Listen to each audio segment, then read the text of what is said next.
Live fast, die young.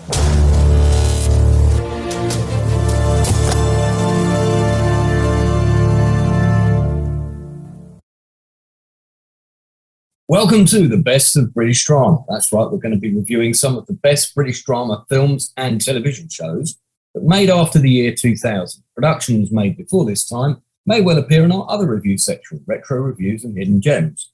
As I've always said, I have a great face for radio, so I'll be doing the first of these. So, the man who created the mega hit television show The Office, well, he's often divided opinion in our country, regardless of whether you love or hate Ricky Gervais. You cannot deny the man is an impressive talent, and the quality of the writing, characters and stories that he's brought into our homes often contain relatable people that we feel that we've met ourselves. The Office garnered a legion of fans and praise from critics, as well as spawning a successful American remake that ran for multiple seasons. More, in fact, than the original show. Gervais's other content, well, it's been a bit of a mixed bag, but I've found his self-facing humour, multitude of believable and relatable characters with very human dilemmas, are for the most part very consistent, and the standard of his work is pretty high. But it's in his most recent drama show, which has just climaxed at its third season, Afterlife, where he's really excelled his standard to another level. And season 1, with its first 6 episodes, dropped in 2019, and seasons 2 and 3 followed in 2020 and 2022 respectively, bringing the total commitment required of your viewing time to 18 episodes. Here Gervais tackles a subject that is perhaps less frequently explored in many other films and television. It's about a character dealing with grief and loss, but he does it in a way that's both original and subtly disarming for the audience. Now look, if you haven't seen the show, we'll try and keep spoilers to a minimum, but suffice to say this is a strong recommendation for a drama series that left many a member of the Outcast creative weeping like tiny children by the final episode. The premise of the show Afterlife is a relatively simple one. Gervais plays Tony Johnson, a man struggling to come to terms with the recent loss of his soulmate and partner, whilst also being forced to endure seeing his elderly father slip further and further into dementia, whom he frequently visits in his care home. He's a reporter for a local free newspaper in a small town where no one seems to own a car, and where they cover personal interest stories that would only, well, interest people in the town. This feels like a bit of a poor career choice in modern times, if ever there was one. In fact, how this local paper manages to employ the number of characters it does in the story is something of a mystery. But we'll let that one slide.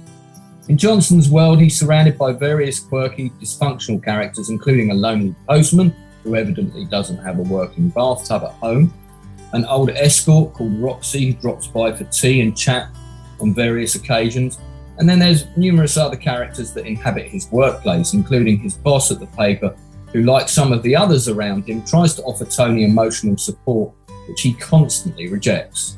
As the story progresses, it soon becomes clear that Tony has further to go before he hits rock bottom, and he's going to have to battle his way through some very dark times before he climbs back up again. At a casual first glance, Afterlife feels as if we're in familiar Gervais territory, with its eclectic mix of quirky characters and Gervais's dark and occasionally borderline smutty humour creeping frequently into the scenes. However, it's soon evident that the character Gervais has written for himself here is far removed from the buoyant, imposing David Brent as it could be. Tony is a broken man, refusing to address his grief and pushing away anyone who tries to connect with him too closely on a personal level. He finds it easier to open up to virtual strangers than he does to those who are directly trying to support him, and medicates his grief through drugs and other questionable choices.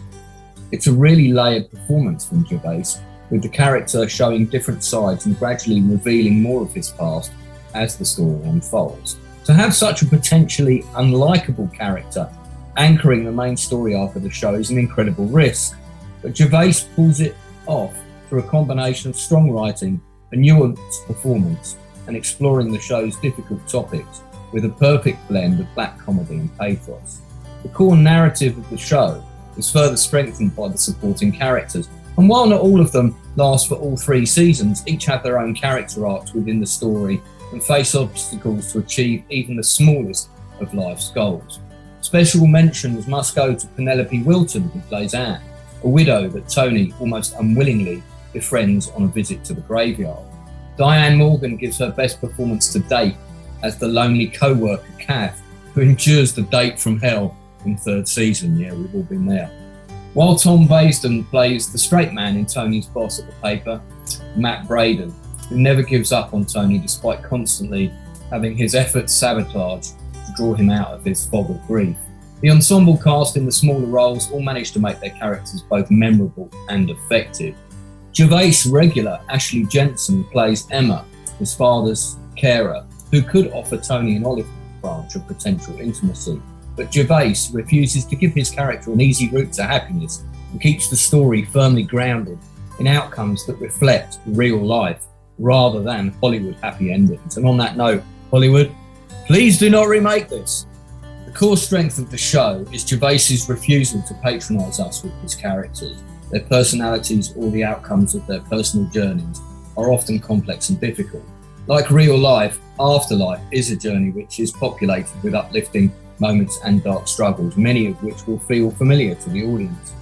While the narrative loosely explores the 7 stages of grief of Tony Johnson, Gervais refuses to confine the narrative train to that track of the story. He constantly derails Tony's attempts to find closure and further explores the difficulties that a believable, real human character has, trying to overcome such a deep sense of loss and pain. Tony doesn't want to forget his loss and move on, and he's often on autopilot until he finds a sense of redemption, which comes at a price, something that many Star Wars fans over the age of 40 will be able to relate to.